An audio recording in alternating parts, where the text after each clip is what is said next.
Thank you for joining us tonight for the Million Trees Project presentation. My name's Ann McAllen, and I work on the Whatcom READS Programming and Steering Committees, and I'm also the Adult Programming Coordinator of the Whatcom County Library System. The presentation you're about to enjoy is a part of Whatcom READS, which is brought to you by all the academic and public libraries in Bellingham and Whatcom County and our community partner, Village Books. Whatcom READS receives significant funding from Friends of the Bellingham Public Library, the Whatcom County Library Foundation, as well as support from other local businesses and organizations. We are grateful for our partners. This year's featured Whatcom READS title is Greenwood by Michael Christie, and tonight's program with Michael Feerer is a part of this year's Whatcom READS programming. I encourage you to check out other upcoming events this year inspired by the themes in Greenwood, and don't miss the March 3 through 5 presentations with the author Michael Christie. You can go to the website, whatcomreads.org, for more information and to register for the author events as well. So this evening, Michael Feerer is he's the executive director of the Whatcom Million Trees Project. He'll be giving a presentation, and you can, if you have questions for Michael, you can put them in the Q&A. He will get to them at the end of his presentation. If you have any technical issues or other questions that not related to Michael's presentation, please put them in the chat and we will get to them. I've also put in the chat a feedback form, which I will put in again, and it really helps us if you can fill out that form to let us know what you think about the Whatcom READS programming and tonight's program so that we can plan for next year too. So now it's my pleasure to introduce Michael Feerer, the Executive Director of the Whatcom Million Trees Project. Michael has a long history of creating innovative projects for social good. He was one of the first user-based design architects and planners for civic and medical facilities. Using social science techniques and broad-based research to inform design, he planned over 1 million square feet of facilities, mostly in Southern California. Later, he authored Premiere with a Passion, the best-selling first Bible for desktop video, which helped to democratize creative video making. Then he founded Pixlan, to provide the world's first nonviolent visual effects for video and film. Locally, he has served on the board of Cedar Tree Montessori School, and he's a dedicated dad, voracious reader, avid wilderness explorer, and he's hiked the equivalent of 1.5 times around the earth. So welcome, Michael.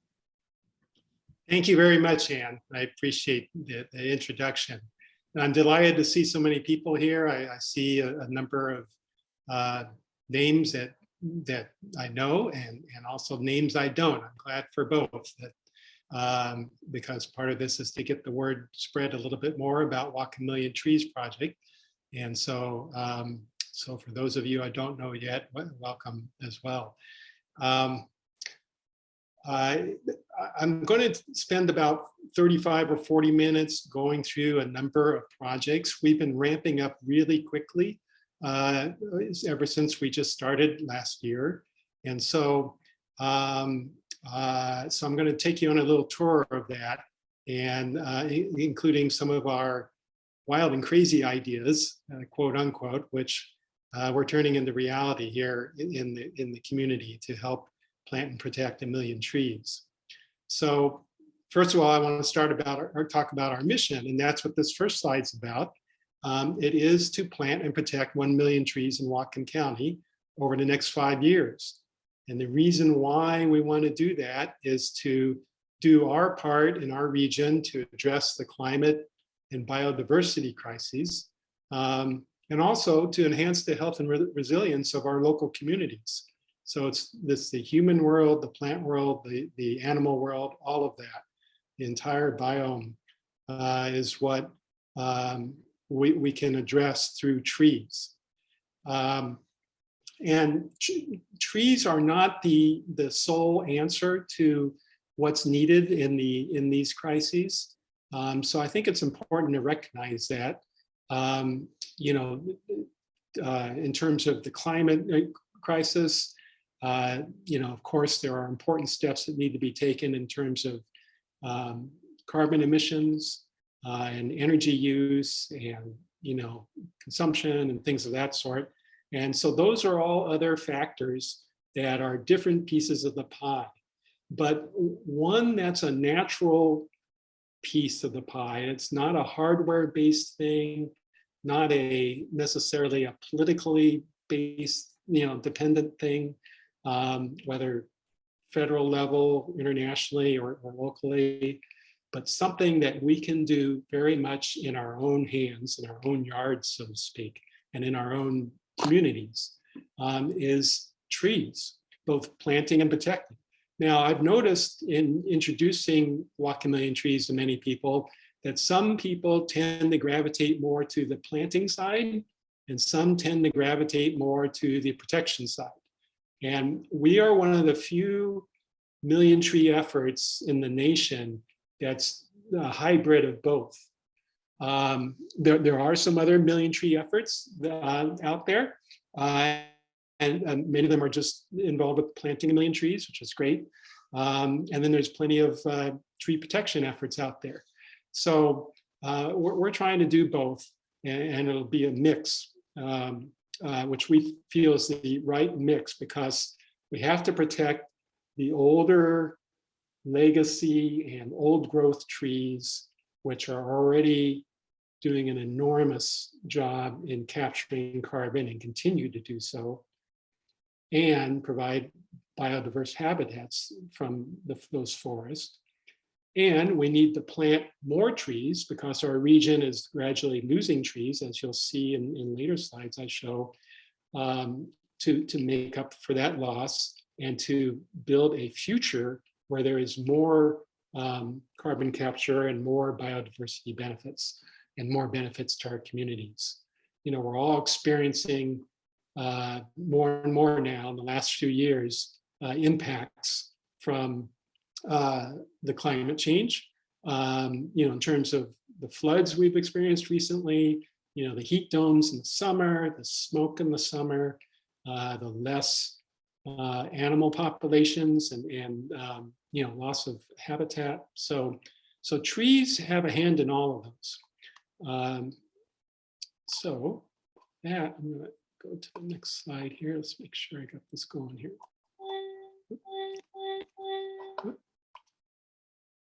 Here we go.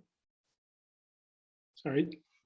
So as you can see on this list here, this says 10 ways to support Whatcom Million Trees project, but what it really is also a list of the ways that trees help us. As I said, they capture carbon out of the air, and so that's a climate crisis help. It's a wildlife habitat, biodiversity help.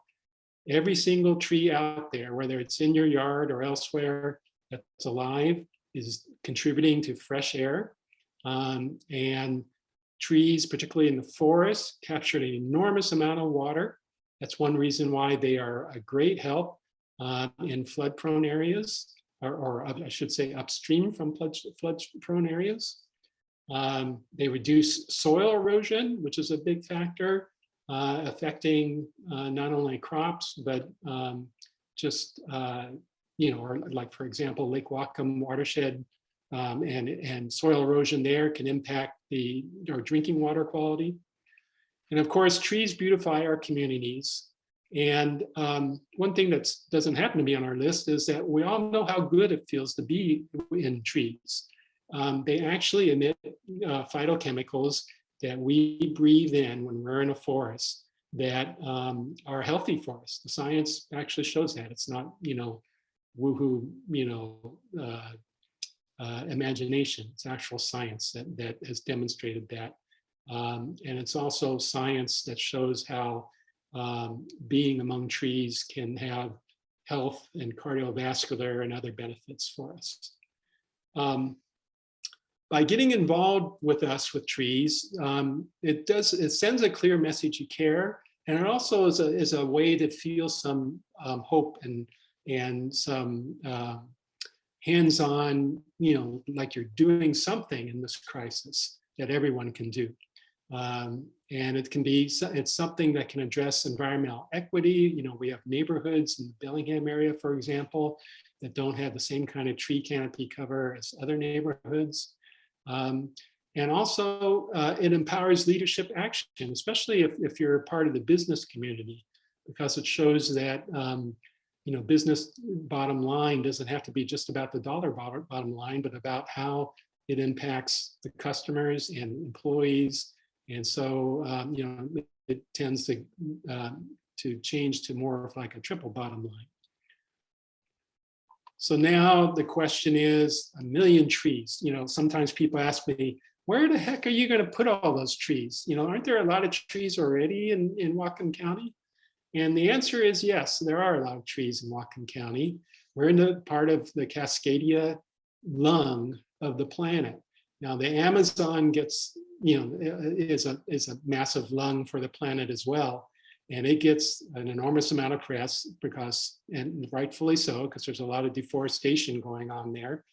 But the Cascadia forests that range from Oregon to Washington up into Canada and southern Alaska, and even a bit eastward from Washington into Idaho, that whole region is also a huge lung for the planet.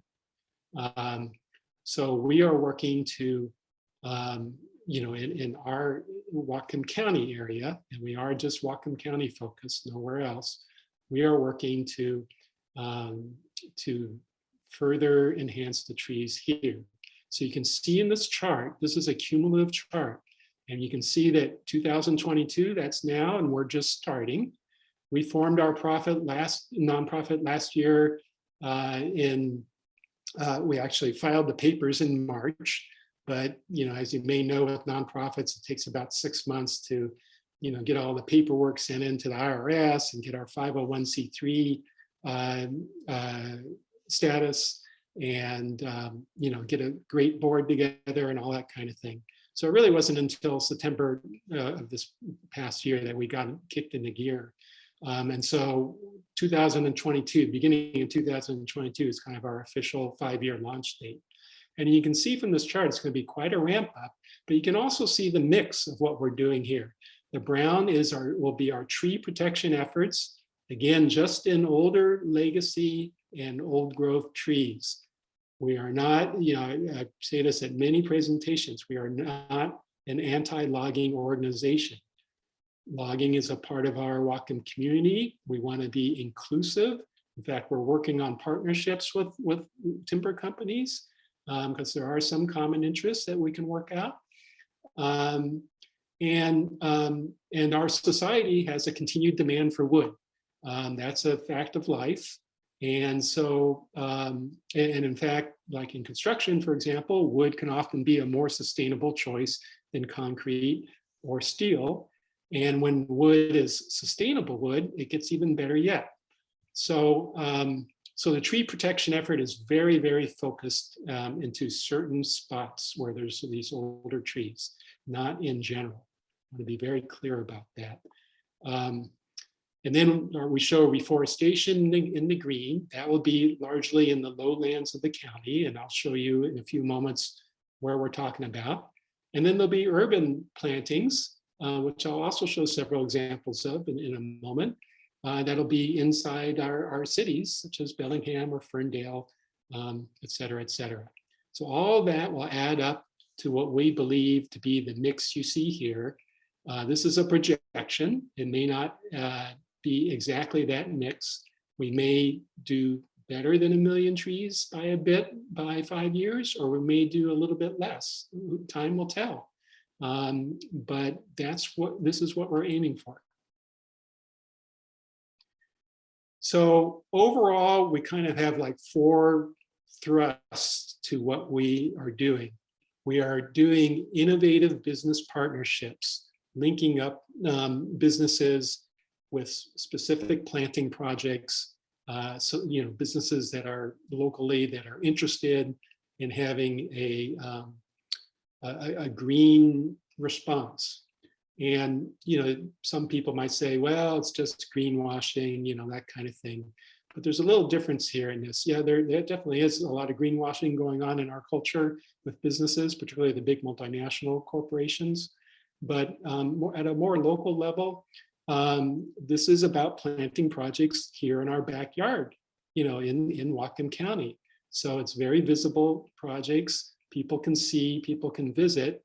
It's not just talk or numbers or, trades, or claims and annual reports or things of that sort.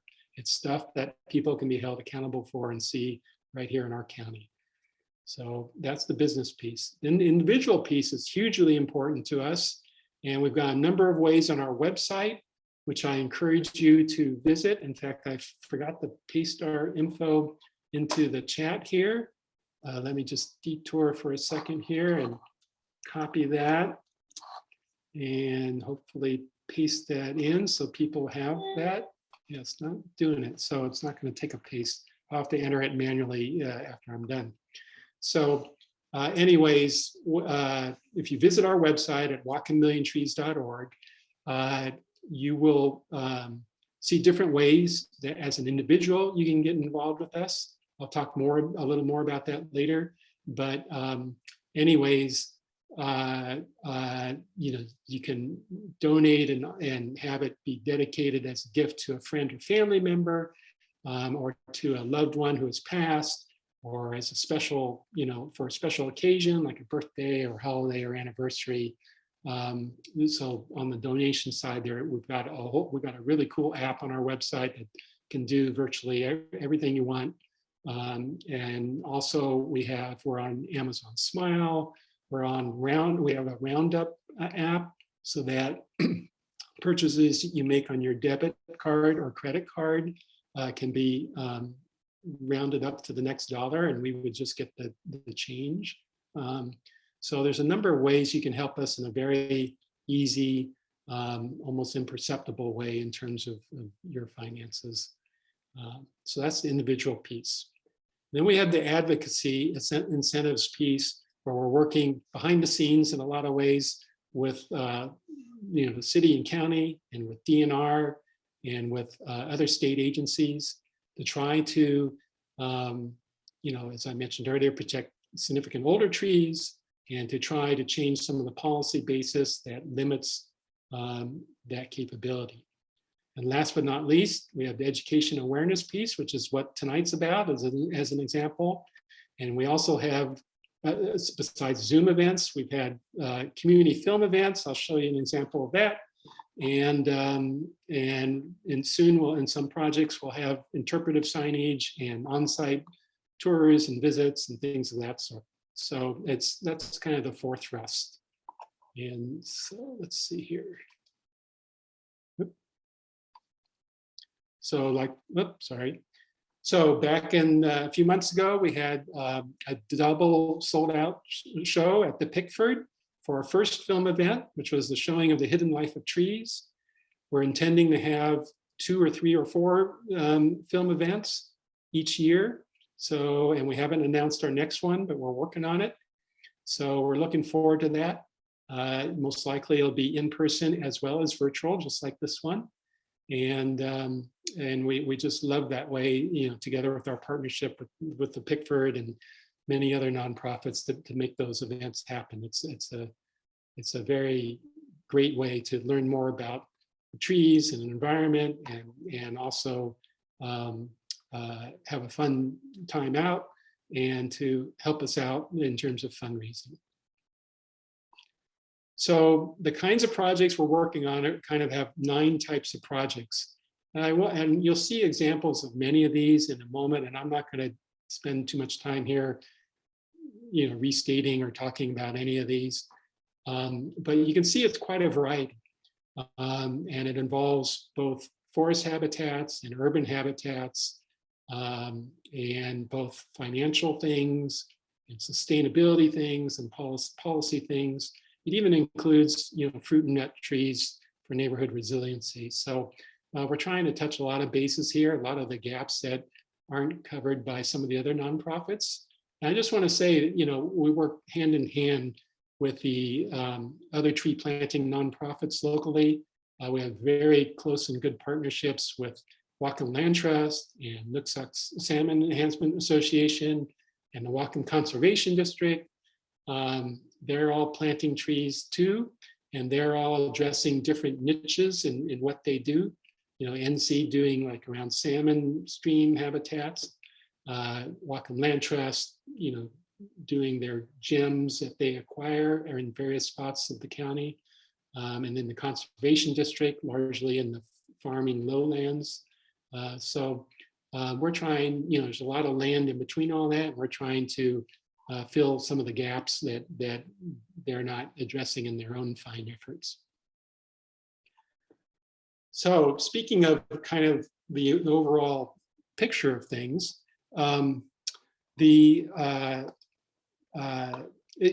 so early on we had the question like, well, isn't 1 million trees? I mean, that's like, you know, that's so many trees that would be impossible to plant here. Well, first of all, as you saw earlier, we're doing a mix of protecting and planting trees. So most likely, in terms of planting new trees, it's probably going to be closer to 500,000 instead of 1 million. But let's say it was 1 million. So see that logo square in the middle of this image? That's 2.8 miles by 2.8 miles. If that area was planted at normal forest density for a natural forest, now I'm not talking about a timber forest, which is planted much denser, that isn't a biodiverse habitat, but it's just done for timber production. But I mean like a real naturally regenerated forest, 1 million trees would take the size of that logo. Now look at all the orange areas and you know, both pale orange and strong orange that you see on this map here. All of those areas are where trees have been cut in the last, I think it was 2001 to 2018 was the source of this data. So basically more or less over the last 20 years. You can see how that kind of dwarfs R square. And again, R square even isn't even going to be as big as that. And of course, we'll be dispersed all over the place. We won't be just in one spot. But it gives you a feel for the order of magnitude of size that we're talking about, what 500,000 trees or 1 million trees would mean. It's actually not that big relative to the size of the county and the size of the tree loss that we've been seeing here over the last 20 years.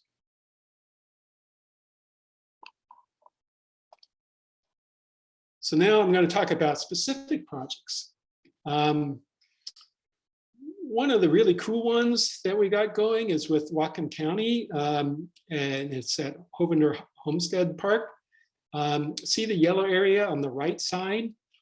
That's along the entry road here. I'm not sure if you can see my cursor, but I'm going to run my cursor along Nielsen Road here. This is the way you go in, you know, it's from right to left that you go in when you're driving to Hovener Park, and then everyone turns here.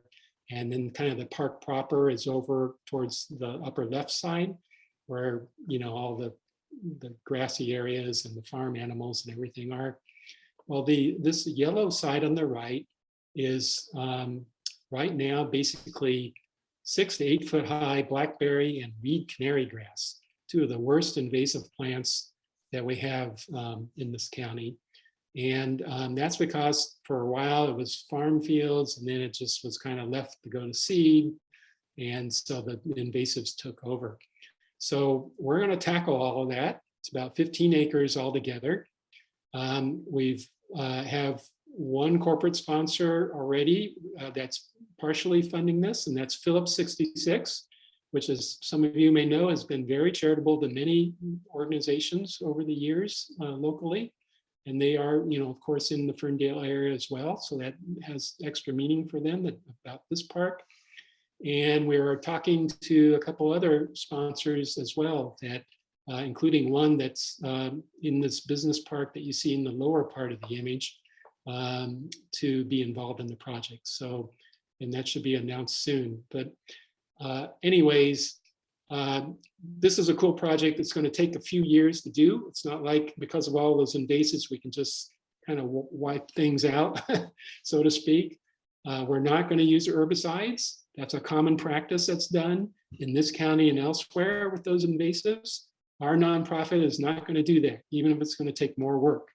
And we've got up to 100 volunteers already, planting volunteers only. I'm talking about not our admin volunteers also, that are chomping at the bit to get going with work parties on some of these planting sites. So together with the county and the county doing some mechanized help to knock down and brush cut some of that invasive stuff, we are going to tackle it in phases, and you will see over the next couple of years young tree seedlings coming up from there to begin to fill that in, so that over time it becomes a forest, much like you see immediately to the left of that in the existing forest there.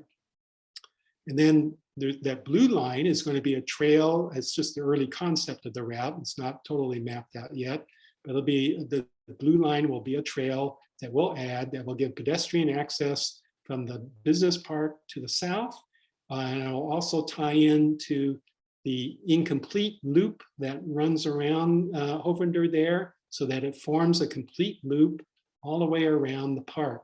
So if you or anyone else, wants to jog around there or walk around there, whatever, push a stroller around there, anything, you'll have a nice roundabout way to do that without having to walk through kind of swampy grasslands and part of the year and that kind of thing. So that's the Woodstock Farm Park project. We're very excited about that. The first visible work you'll see in that will be in the fall. We've just missed kind of the planting season and work season for trees. Trees are best planted in the dormant season, and we're just kind of at the tail end of that. So we're going to have to wait till this coming fall. But meanwhile, the county and us will be working at some of those invasives. And so, this is a map from the City of Bellingham's tree canopy assessment effort, which is currently underway.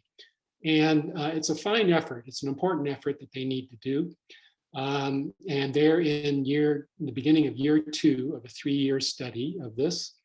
And these squares show the amount of tree canopy gain in 5-acre grids. And when I looked at this, I thought, this is interesting. Something's not quite right, because I take more of a boots on the ground approach, and we've been doing that as a nonprofit. And so when you look at the averages on a 5-acre grid, you kind of get different information than if you look more closely. And here's one more map too that kind of throws people off. So you look at this is a map from a few years ago from the city showing forested areas. And yeah, there's a lot of green there, especially, out down by, Lake Patton and the edge of the Chuckanuts and, up north in some of the areas. But actually in the, middle areas of Bellingham, it's not so great. And so it takes a real boots on the ground approach to look at things. And so that's led to some of our projects. So for example, this is an aerial view of Woodstock Farm. Woodstock Farm is a wonderful historic site. It's actually on the National Historic Register now, just as of a few months ago, that Bellingham City Parks runs and has. And in the lower right is a kind of an old decayed apple heirloom orchard. And we are helping together with a volunteer and donor to restore that orchard. But then where that yellow polygon shape is in the middle of this map, in kind of the upper middle, it turns out, if you look just from the aerial here, it looks like, oh, there's trees up there. There's nothing to do up there. But actually, when you walk that area, it's a little bit different than what this shows. And there's an opportunity there to plant somewhere like about 100 or so conifer and other native trees there to fill in and kind of an open gap, so to speak, in the forest there. So we have 2 parts in this Woodstock Farm project: the apple heirloom piece that we already have started on, and then we've got this conifer piece that's going to be that we'll be starting on soon. And a boots on the ground approach is the only way you can discover these things, and that's what we're going to be doing throughout the community.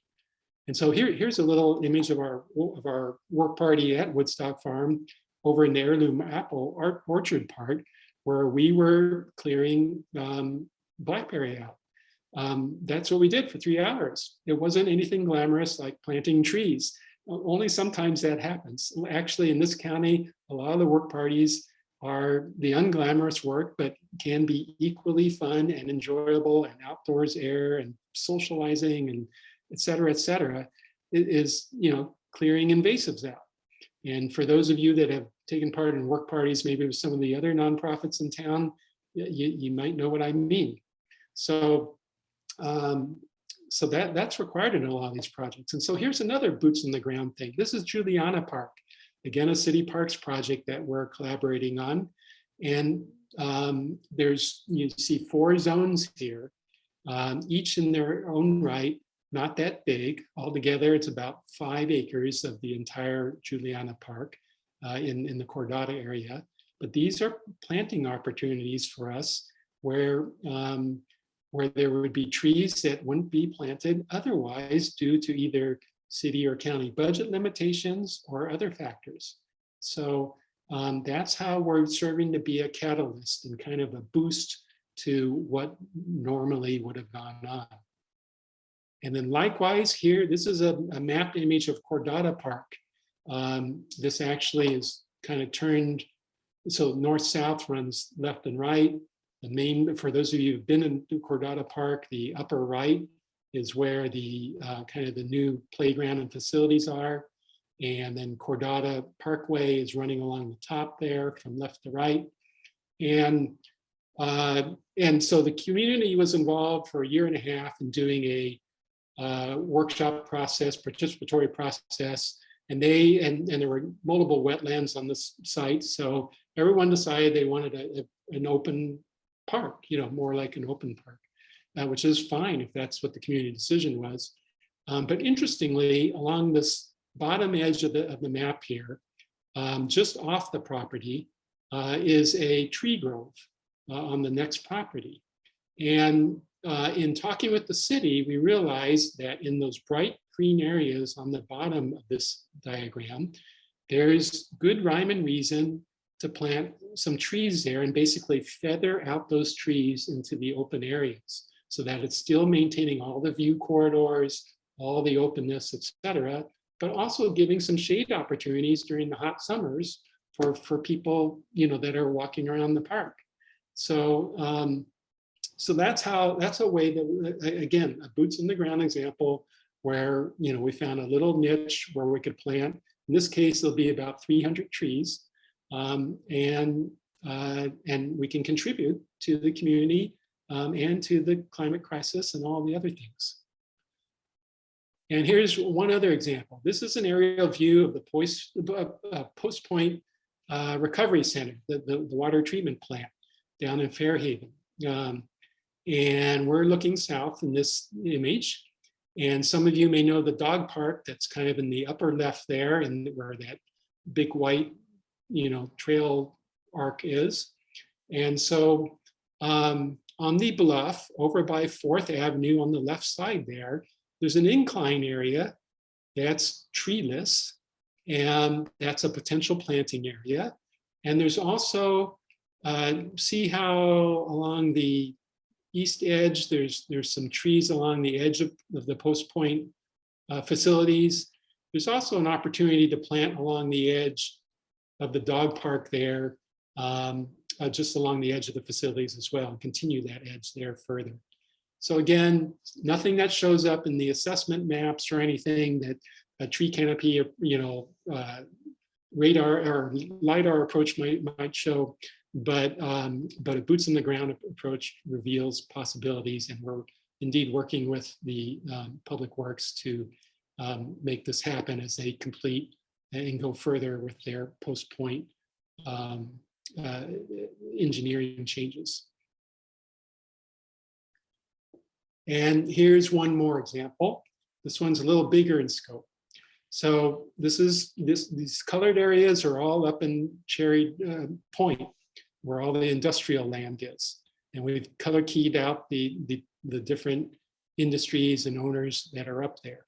So notice in the top, kind of near where it says Whatcom Million Trees Project in the upper left, In the lime green, we called out Point Whitehorn Marine Reserve, Birch Bay State Park, and then it's not in lime green, but just north of the BP plant is the Terrell Creek reserve area that Nooksack Salmon Enhancement Association has been restoring together with BP for several years.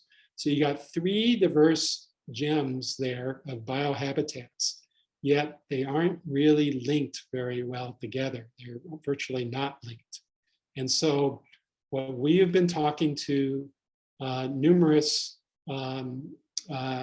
several of the industrial landowners there is about working with their edge lands to create an arc of forested biohabitat so that we can begin to tie these areas together in a meaningful way for animals, for people, as a valuable resource for employees in this area to use like during lunch and otherwise. And there's just multiple benefits here to an idea like that. And that's something where we can be innovative and a catalyst again to bring a new idea to the table that other people haven't been talking about and try to move that forward. This is going to take a while to develop.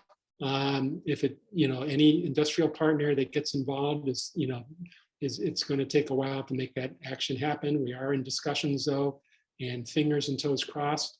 Maybe we can make that happen. We'll see. Time will tell. So now I want to talk about some of our other unusual initiatives. One is called Grow Not Mow, and that was actually a kind of a draft name that we had that we were just using internally.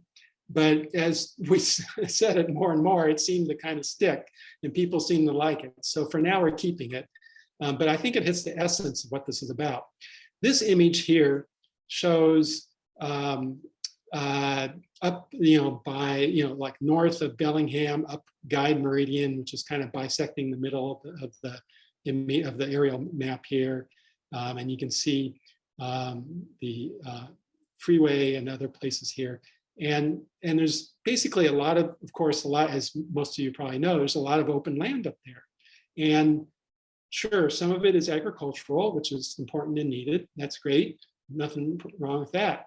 But a lot of it is simply lots of like 2 to 10 acre or even bigger lots where there might be one home on the back. And in the summer, you'll see the landowner maybe riding their mower, to mow their big lawn, and probably not very happily so. Or they have fallow agricultural fields that has become part of their property that they haven't planted for years or decades, and they never intend to plant.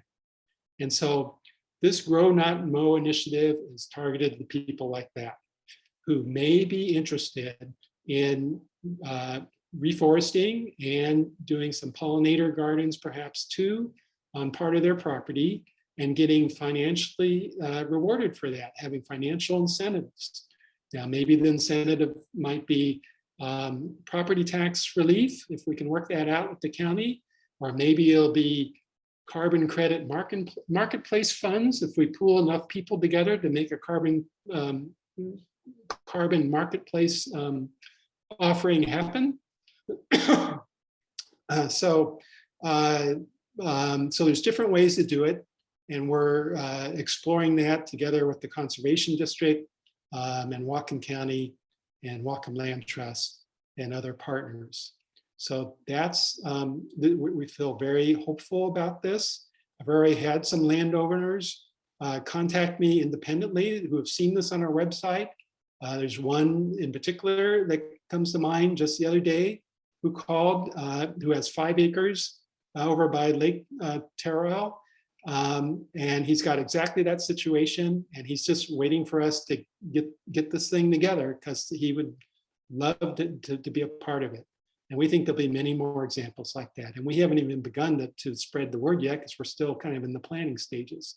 But if you or anyone else, or if you know of anyone else that's in this kind of situation and might be interested, encourage them to contact us. We would love to hear from them. So then, whoops. My screen's going nuts here. Sorry about that. Let's see if I can get this back to where we were. So the next one I want to talk about is our tree seedling rescue project. So this is about going in and capturing, I shouldn't say capturing, but gently rehoming tree seedlings, native tree seedlings that are already existing as volunteers at existing sites before the site is either bulldozed or developed, or in residential cases, it might just be a homeowner that has these volunteer seedlings popping up every year and they don't know what to do with them and they're just knocking them down or cutting them off every year. Instead, we are going to set up an effort where people can bring those to us, or we will go get them, and then we can move them on to homes where they're wanted. To homes meaning either residences that will want them. That could be in neighborhoods that do not have as much tree canopy as they might want, so it might be very welcomed as a social and environmental equity move for some neighborhoods in our community. But also really anybody. And it could be on a free or donation optional basis. We have discussions, have had successful discussions already with one logging company, and we will have more with others where they will happily let us go in before they clear cut a site to take these seedlings ahead of time. And likewise, in our urban areas, like shown in the picture on the left, wherever there's road building or new development happening, we can likewise go in there and get those seedlings. Now, there's one caveat to that, and that is that the best time to do this kind of process is in the cooler months, like from late fall through the winter. So it's not necessarily true we'll be able to do this all year. But we're looking at ways to work around that, but at the very least, we'll be able to do it every late fall to winter. And this is all modeled after a nonprofit foundation in Amsterdam called More Trees Now. And if you go to our website, you can click into them and from our projects page and learn more about what they did. And they've are already approaching 1 million trees and they're totally just doing rehoming of tree seedlings.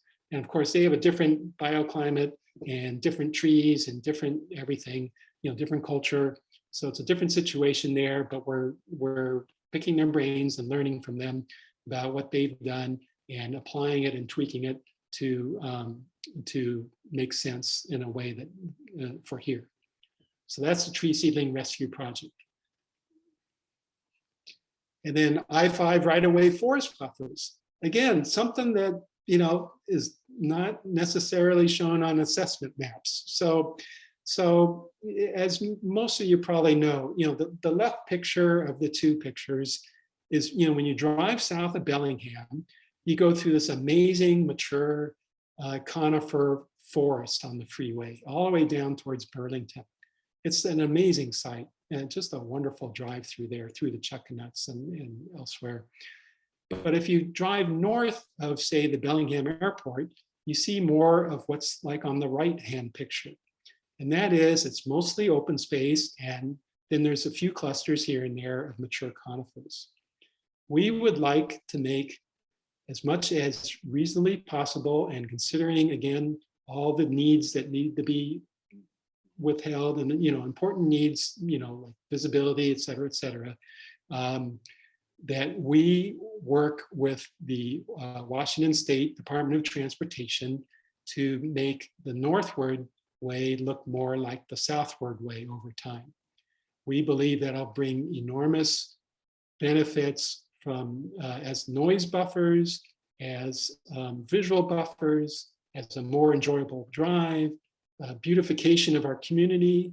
Those of you that have traveled internationally, you may know of places like Singapore and elsewhere that have put enormous efforts and funds into their major arterial highways and freeways to make them beautiful experiences as you drive along. There's no reason at all that Bellingham can't and Whatcom County can't do that as well. It's not unprecedented that the State Department of Transportation does additional tree planting. They've done some down in Everett, for example, and they have numerous in-house documents about, how and where they would do that. They just don't get funds to make it happen. So we're going to try to be, again, the catalyst to make this kind of thing happen.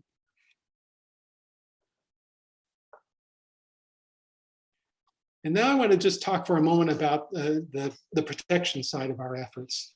So some of you may have heard about the Bessie DNR auction that's coming up. In fact, it's going to be properly decided March 1st. There's going to be a city council meeting about it the night before. The county council has already met and sent a letter to DNR asking them to pause the sale. Anyways, we've been involved in the behind the scenes effort to bring more awareness to this particular sale together with other local nonprofits. And again, like I said earlier, we are not anti-logging.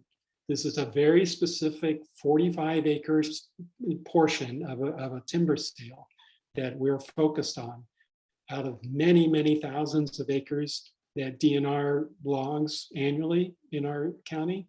So it has virtually imperceptible impact in terms of, dollars or jobs or that kind of thing.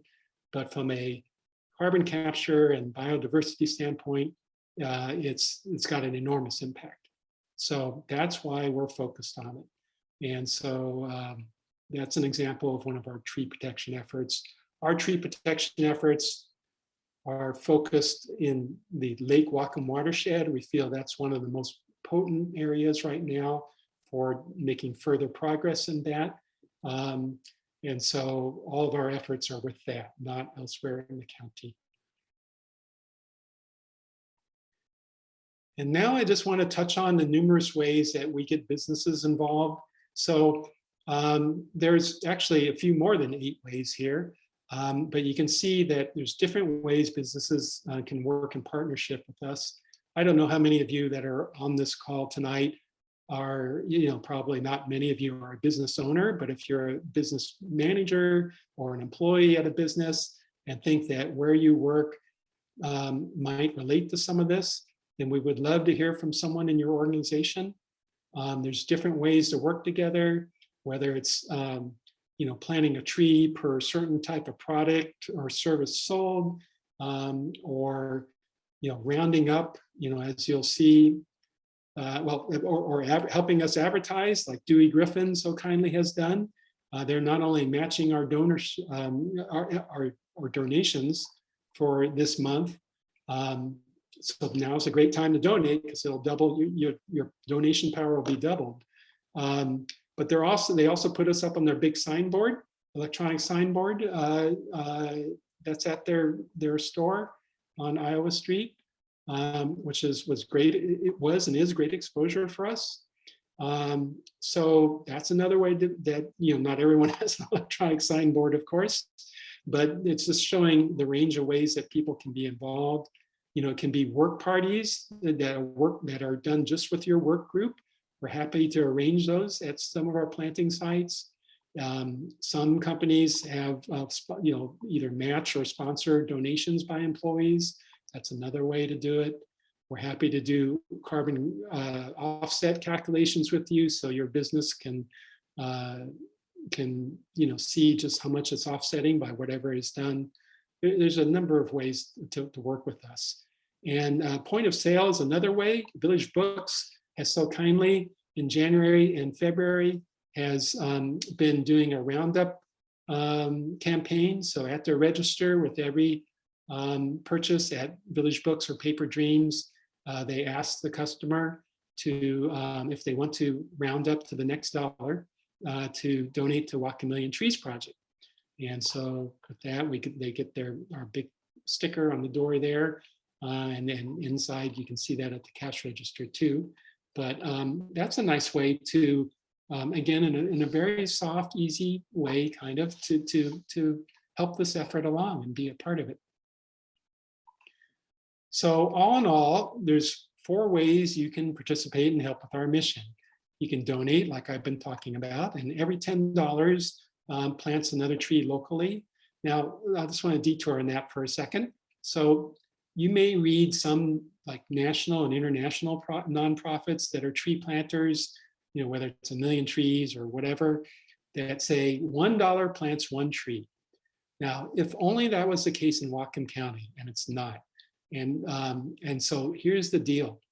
Internationally, especially in like South America, places like that, these nonprofits are planting for $1 per tree, but they're doing it without coming back in to monitor those trees years later to make sure that they're successful growths. So there's been some horror stories out there, whether it's in Turkey or in some places in South America or Central America, where massive tree plantings have not actually done that much good.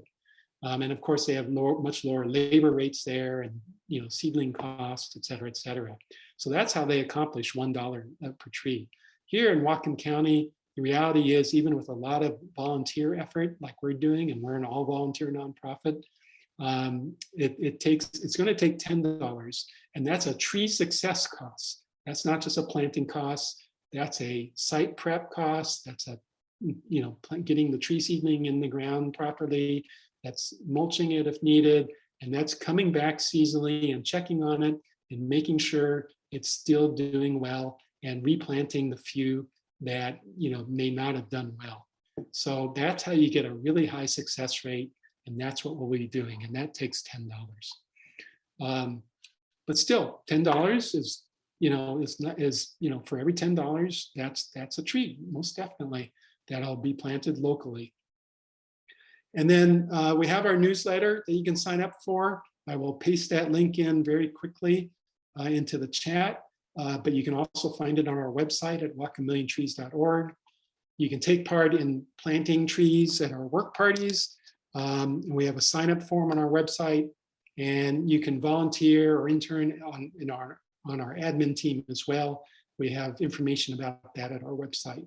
And anybody that signs up for our newsletter gets this really cool tree planting and care guide that we've developed. It took us months to develop together with local landscapers and arborists. It tells you everything you need to know about planting trees in this county and caring for them afterwards, everything you got to think about ahead of time and afterwards. And it gives you lots of resources in there to learn more about native trees in the area, and et cetera, et cetera. So with that, I think that's my presentation part, and I'd be very happy to answer questions. Yeah, Michael, thank you very much. I think we're all desperate, sort of a feeling of doing something hopeful for our planet. And this is just an awesome thing. So we all applaud your efforts there. We do have a question. Are there good plans for follow-ups to plantings? I think you just answered that. And did a lot of plantings with Bellingham parks back in the day that were eventually swamped with invasives? So it says, I did a lot of planting. Well, it's asking about the follow-ups, and it says, I did a lot of plantings with Bellingham parks back in the day that were eventually swamped with invasives. Yeah, it's a really tough problem, those invasives, and it does take a lot of follow through. So, so our city parks efforts are together with the city parks, so we work with their staff as well. It's a conversation at virtually every park that we've talked over with them and visited with them and walked through, is that who and what's going to be the follow-up. So our commitment is to do the follow-up through the first 3 years or so of life, the most critical years for those tree seedlings, and we will have work parties as needed to make sure that those seedlings that are planted aren't choked away by those invasives. Now, again, recognizing sometimes, even in the most ideal tree planting situation, when everything's going perfect, there's still going to be some trees that die. That's, so if you get like 80 or 90% success rate, that's doing super, super good. More typical in tree planting efforts is like 70% success rate. So I think we'll be able to achieve 80 or 90%. And time will tell, but we'll do our darndest to do that. But at some point, sometimes invasives like reed canary grass, like out at Homestead Park, once the trees get far along enough and tall enough to produce shade, then that takes care of the reed canary grass, because reed canary grass is shade intolerant. And so there's kind of certain thresholds as you go through the tree growth process that begins to take care of those invasives. But when you look at, Bellingham city parks, like in the Juliana Park, one of those planting areas, they've done some tree seedling plantings there in the kind of the decaying mixed alder forest in one of those areas. And yeah, they've had mixed success there. So we are consulting with our arborist and others to hopefully have some better luck there. So we're trying to learn from their mistakes, so to speak. So another question, with drier weather here in the Pacific Northwest, is there a plan to keep all the new trees watered for a few years? Yeah, that's a key question. And we've been wondering that for a while too. The plantings that are most at risk from a watering standpoint are the ones in the open lands that have sun exposure, of course. And that's Woodland Park's perfect example of that. And so it turns out that there are ways to, if you provide a proper mulch, that can be, it's deep enough and substantial enough that we have evidence from, say, like I was just talking with the planting person at Whatcom Land Trust, who about a particular mulch approach that they were using in their seedlings last year. And I was asking about the heat dome of last summer. And it turned out that they did okay. And so it just takes some careful attention to certain key factors like the mulch depth and the type of mulch and things of that sort to help get through those areas. But we'll be checking in on those. If it turns out that there's issues coming up anyways, we will do what we can to get either a county or city water truck in there or whatever is needed to to get in there and supplement if needed in the first year or two. But we actually think we've got a solution that'll probably not need that. Many organizations are planting trees, but what are the plans for understory shrubs and ground covers? Yeah, good question. So our mission won't cover that, but the way it relates to that is that the kinds of forestry that we are planting will be mimicking as much as possible naturally regenerative, variable space, diverse forest. So it's not going to be like a timber forest for harvest. That's usually very tight rows, very tight, dense spacing. There's no room for diverse animals or anything. Gosh, you can barely even walk through those young fields because it's so tightly dense that everything's just smashed against each other until they thin it out some. And so by mimicking, and basically nudging nature forward in some of these areas that aren't being naturally regenerated so quickly, we're creating the stage, so to speak, that a lot of those other species can start to come in, plant species can start to come in. Now, will there be a need to maybe boost and supplement some of those shrubs and other things down the road? Quite possibly. It depends. Will have to be evaluated on a site-by-site basis.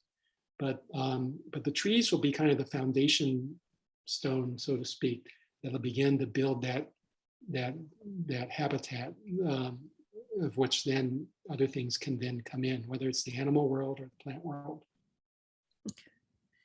I just want to thank Margaret for that question too, by the way. And next question, when a tree becomes protected, is this a legal process or for how long is it protected?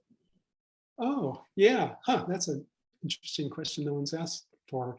Well, so when we say protected, an example, like to use that Bessie example, those are what we call legacy trees, which are almost old growth trees. So they're like most of that 45 acres is about 90 to 110 years old. Old growth trees, depending on who you talk to, are defined as either 120 years or older or 150 years and older. Different people use different standards. So in the case of, like, say, Bessie, that would be to get DNR to put that in their conservation holdings that are not logged anymore in the future. So that would be in perpetuity. When we work with trying to have other Lake Whatcom watershed timberlands not further logged, that will be to create forests that will be largely protected. Now, in some cases, like some of you may be familiar with the effort underway to do the Stewart Mountain Community Forest. In the community forest model, there is sustainable logging that occurs in a very careful, thin, low impact basis. So, and that's part of the model. So if some of the Lake Whatcom watershed lands that we end up protecting become part of that community forest, for instance, then yeah, there'd still be some selective logging going on, but it would not be clear cuts. The next question is from J. Lo. Have you talked about larger areas? What plans you have talked about are larger areas. What plans, ideas do you have for the urban areas? For urban areas? Mm-hmm. Yeah. Well, I think that the tree seedling rescue project will be a way to basically infuse thousands, if not tens of thousands or more tree seedlings into our urban neighborhoods on especially on private land parcels. And then the projects like, say, the Postpoint project and Juliana Park and Corda Park, those are all in the urban context as well. And so that's when we're working on the public sector side to boost the trees. So and likewise could apply in Ferndale and the other small cities. I mentioned Bellingham, but I don't mean to exclude the other communities we have here in the county. So I think those numbers will all add up over time quite a bit. And then when you combine that with the Grow Not Mow program and potentially lots and lots of lowland county acres that can be planted, it doesn't take that much to get up to, the kind of numbers we're talking about. Okay. A question from Kathy. Considering the drought conditions that climate change is bringing, are there native species that might be better suited for planting now?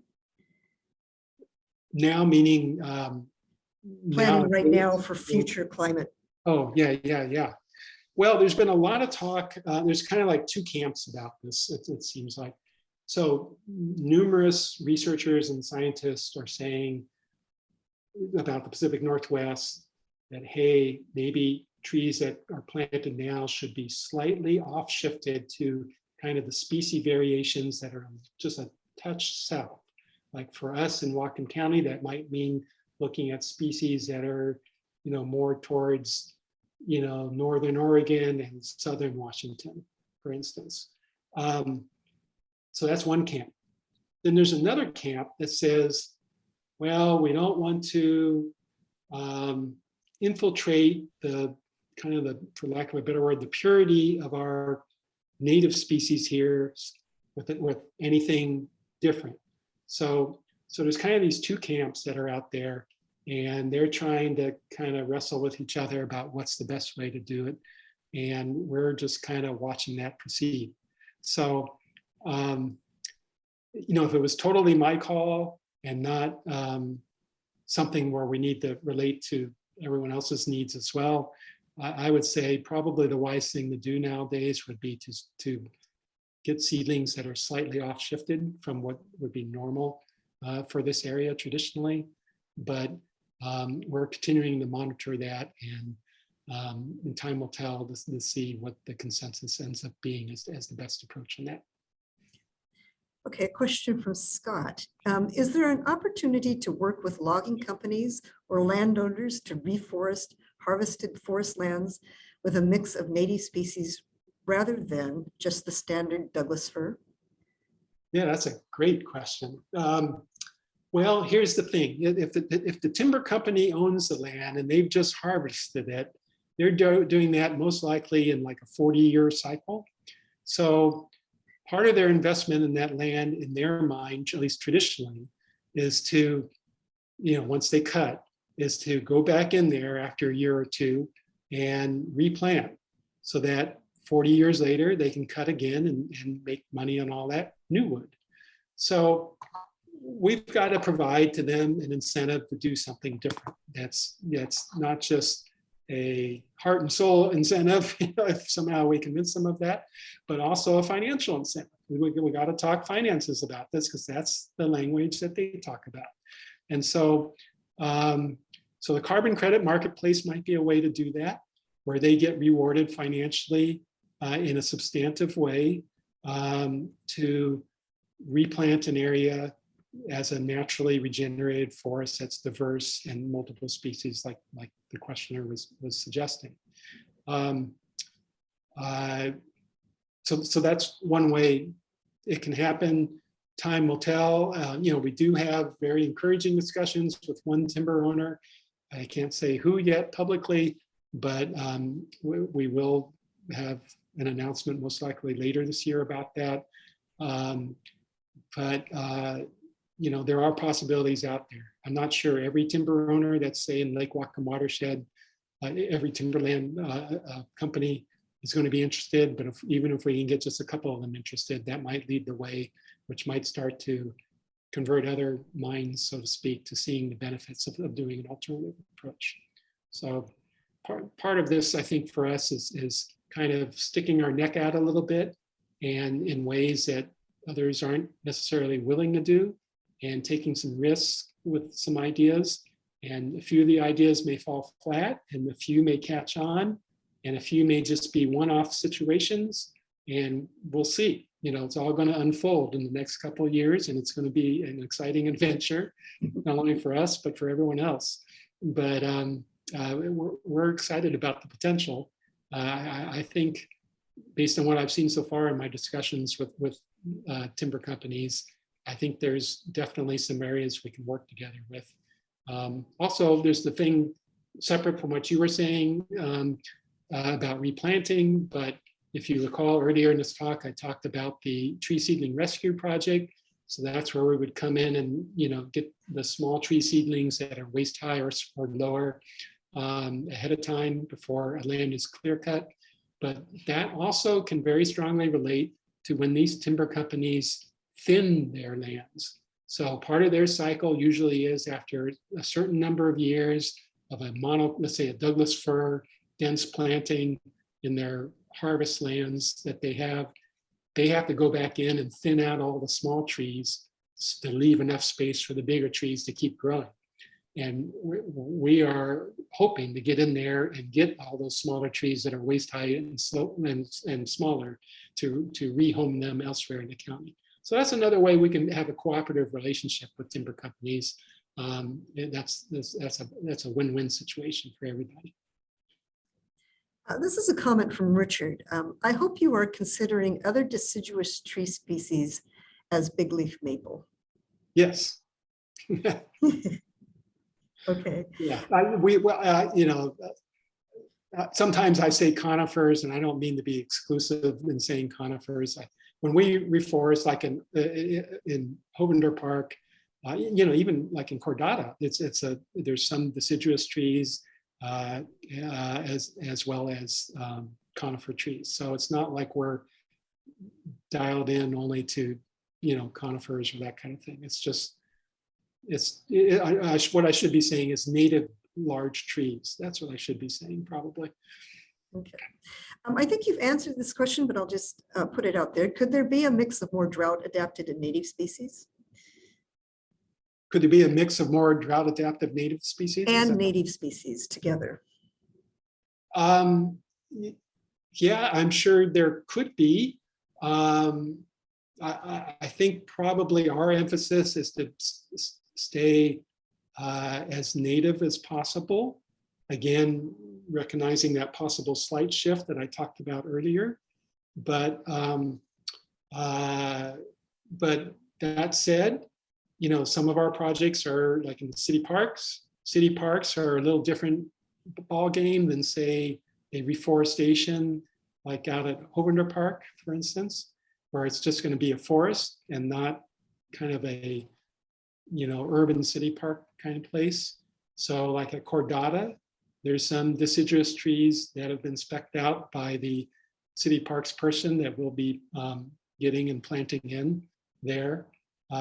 So it'll be, in where it's called for and where it makes sense, there will definitely be a mix of drought tolerant deciduous trees as well as other native large trees that are non-deciduous. I have a question for you. I'm curious about something. So I've been looking into the Gary oaks and how they used to spread all the way up north of us too. Is there any plans to look at sort of lost forest species and sort of putting together a forest of something like Gary oaks? Yeah, that's an interesting question. So I'm not an arborist in my background, but we have people on the team like that can answer that question probably better than I can. But I guess I can say that we haven't, considered an effort like that yet, but are definitely open to possibilities if it makes sense from a, biohabitat standpoint. So, whether it's that idea or any others, I encourage everyone to, if you've got an idea that you think might be suitable for us, or you're just wondering, get a hold of us. Our ears are wide open, and we're open to new ideas, and we like hearing ideas and hearing from everyone. So maybe that's something to get on our contact form on our website and get into our thinking caps so that we can consider that idea and look into it further.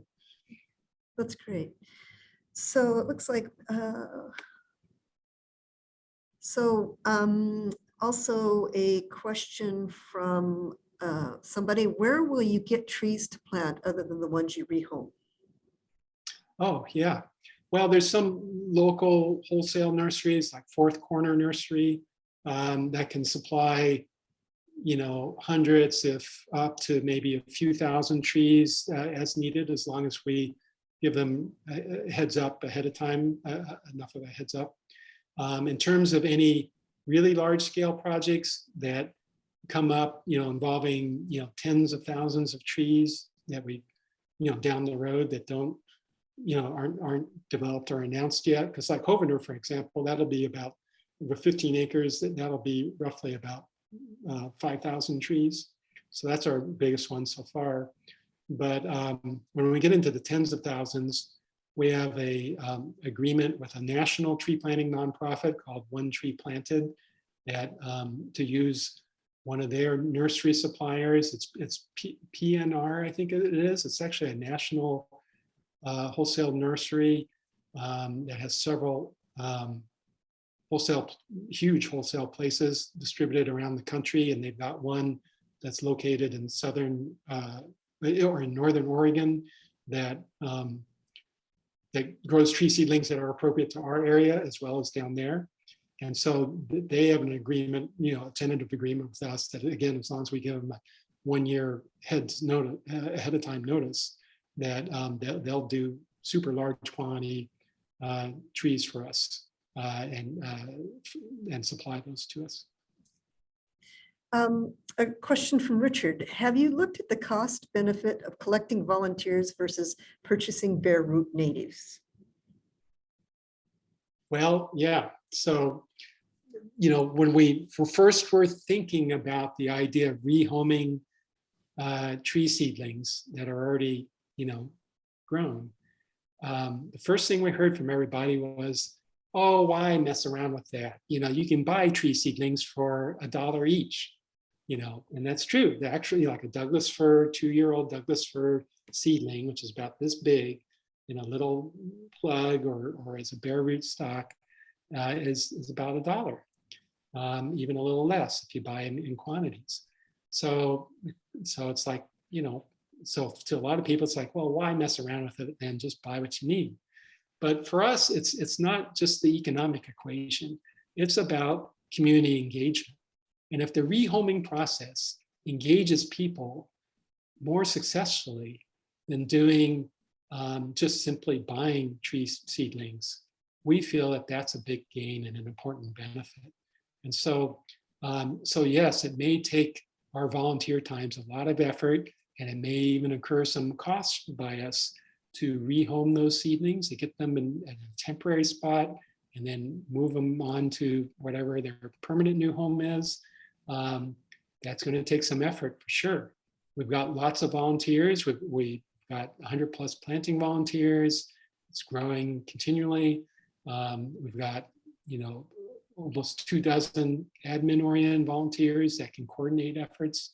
So we're building the team up to get ready to make it all happen and to make it make economic sense. So we can do like that rehoming and make it a wonderful engagement opportunity for the community. Michael, it looks like we're at the end of the questions. So first, a shout out to all the participants. We had over 50 people here. This was nice. Awesome. And Michael, thank you so much for joining us as part of the Whatcom READS this go around. And your presentation was very interesting and fascinating, and we're just very thankful. I just want to put for people's reference here the website address, if I may. And